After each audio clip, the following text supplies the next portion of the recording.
आणखीन 4 तारखेपर्यंत पाऊस आहे आणि हो. 5व्या दिवशी फक्त नागपूर वर्ध्याकडे राहणार आहे आणि 6व्या दिवशी हवामान कोरडं होणार आहे. हां हां 6 तारखेपासून राज्यातलं हवामान कोरडं.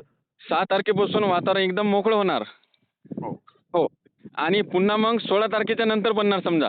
हो, पुन्हा नंतर बनणार. बरं 17, सर 18, 19. 16 तारखेच्या नंतर मग या जिल्ह्यामध्ये प्रभाव राहणार का? नाही, सांगतो ना पुन्हा पुन्हा त्याचा परत हो. मेसेज. हो बरोबर. समजा 16 तारखेच्या समोर तुम्ही आपल्या चॅनलच्या माध्यमातून एक संदेश परत देणार आहात.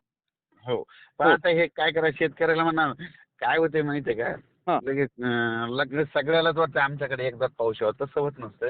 नाही, नाही. बरोबर आहे ना. वेगवेगळ्या भागात जात असते. हो. बरोबर आहे. हं, हं. बघा ना 4 दिवस सगळ्या जिल्ह्यातल्या गारपिटी तिथे मला हे येतात. हो. माझी एक महसूल विभागाला विनंती आहे, ज्यांचं शेतकऱ्याचं नुकसान झालंय बरोबर. त्यांचे पंचनामे तर करून घ्या. शासन देईन नाही न देईन, पण नाही, नाही. बरोबर आहे. आपलं लिखित आपले पंचनामे करून ठेवा. हो, हो. बरोबर आहे. हो. कारण की बरोबर सर. पंचनामे करावेच लागतील सगळ्याला. कारण की ना तुम्ही बघा वाटल्यास सगळीकडे आता हे आजच बघा दुपारी मला काय करा तुम्ही वैयक्तिक नंतर 5च्या नंतर फोन लावा आपण. हां, हां. पाऊस सुरू झाला म्हणून तुम्हाला मेसेज वाटल्यास मी तुम्हाला रीलमधून टाकतो. हो, हो. बरोबर आहे सर. नाही आपल्याला आज ढगाळ वातावरण जाणवत आहे. काल असं थोडं मोकळं वातावरण वाटत होतं दुपारपर्यंत आणि हं. आता आज आपल्याला नाही, एक काल वेगळंच आपल्याला वातावरण पाऊस पाहायला चालू दिसत होता आहे. 9-9:30 वाजेपर्यंत काल पाऊस चालू होता ना आमच्या इकडं. हो, हो. बरोबर आहे. हो. आणि सर आज आपल्याला एक वेगळ्या पद्धतीचं वातावरण पाहायला दिसत आहे. म्हणजे सकाळपासून ढगाळलेलं वातावरण आहे. हं, हं. हो. आणि सर जे काय आपण जे काल रेकॉर्डिंग घेतली होती तर त्याच्यामध्ये 100% शेतकऱ्यांच्या आपल्याला अशा कमेंट आलेल्या आहे, की सर तुम्ही जे काही अंदाज देता ते बरोबर 100%च अंदाज तुमचा खरा ठरत आहे आणि तुम्ही 100% अंदाज देत बी सुद्धा आहात. हो, हो. हो. आपल्याला बऱ्याच हॅलो. शेतकऱ्यांचे कमेंट सुद्धा आलेले आहे.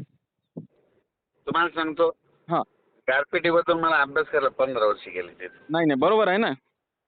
आणखीन बघा गारपीट मी म्हणलं तिथंच होते की नाही, तिथं डोंगर आहे त्या डोंगरात होणार. हो. नदीच्या बाजूला इकडून 1 किलोमीटरनं होणार. तळ्याच्या बाजूनं चारी बाजूनं 1 किलोमीटरच्या अंतरानं होणार.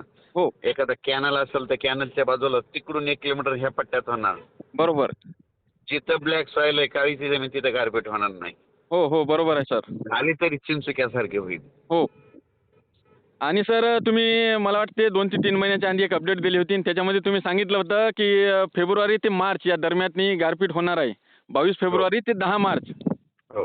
आणि ते झाली सुद्धा. हो ना. हो. आणि हे बी सुद्धा तुम्ही अपडेट शेतकऱ्यांना आधीच दिली होती, की पिके आलेले काढून घ्या. आपल्याला चांगलीच गारपीट पाहायला मिळेल. तर तुम्ही सांगितल्याप्रमाणे 90% शेतकऱ्यांनी गहू पिके काढलेली आहे. गहू पिके, आणखीन एक हरभरा. सांगतो तुम्हाला आता. हॅलो. हो. आजच्या अंदाजात सांगतो. बोला ना सर. आजच्या ह्या 4 दिवसामध्ये बरं का, हां. आता काही लोकांना अशी गारपीट कधीच बघायला नाही भेटली तशी बघायला भेटणार बघा. हां, हां, हां. कधी? या पुढील 4 काही दिवसात. ठिकाणी तुम्हाला सांगतो उद्याच्या ना म्हणजे 2-3ला जरा जास्त आहे. पण हिमालयासारखे काही भागात गारपीट होईल बघा हिमालयासारखी. हो का? तर त्याचे तुम्हाला वाटल्यास मी तुम्हाला फोटो टाकेन आणि त्यात पुढचं जे ऑडिओ आहे ना हो. त्याच्यात तुम्ही सांगा ती झालेली का नाही. नाही, नाही. बरोबर आहे ना. हो. आणि सर गारपिटीची जी साईज आहे ती कशी राहणार समजा? काही ठिकाणी लिंबासारखी राहील. हां. काही ठिकाणी बोरासारखी राहील. काही ठिकाणी चिंचोक्यासारखी राहील. हो का? लिंबासारखी कुठं राहील जिथं लयच हलकी जमीन आहे डोंगराळ भाग आहे तिथं राहील. हो, हो. आणि मोठी साईज सर? समजा ज्या भागी समजा बरोबर. डोंगराळ भागात तिथं जास्त होती म्हणजे जिथं हलकी जमीन आहे ना हो. दगडाची जमीन तिथं जरा जास्त गारपीट होती. हो, हो. आणि समजा सर छोट्या साईजची मग कोणत्या भागातनी पडणार जास्त करून? फक्त काय असतंय छोट्या साईजची फक्त बोरा येऊन कधी होती जिथं ब्लॅक सॉइल आहे एकदम हां, तिथं हां, हां. होती. तिथं सरासरी होतच नाही. हो. पण एखाद्याच काय होते दुसरीकडे परत असलेले उगाच तिथं ते सडा येते त्याचा. हो, हो. बरोबर आहे. बरं सर एक प्रश्न विचारतो मी तुम्हाला पुन्हा, की आता शेतकऱ्यांच्या माध्यमातून आपल्याला आलेलाच आहे. हं.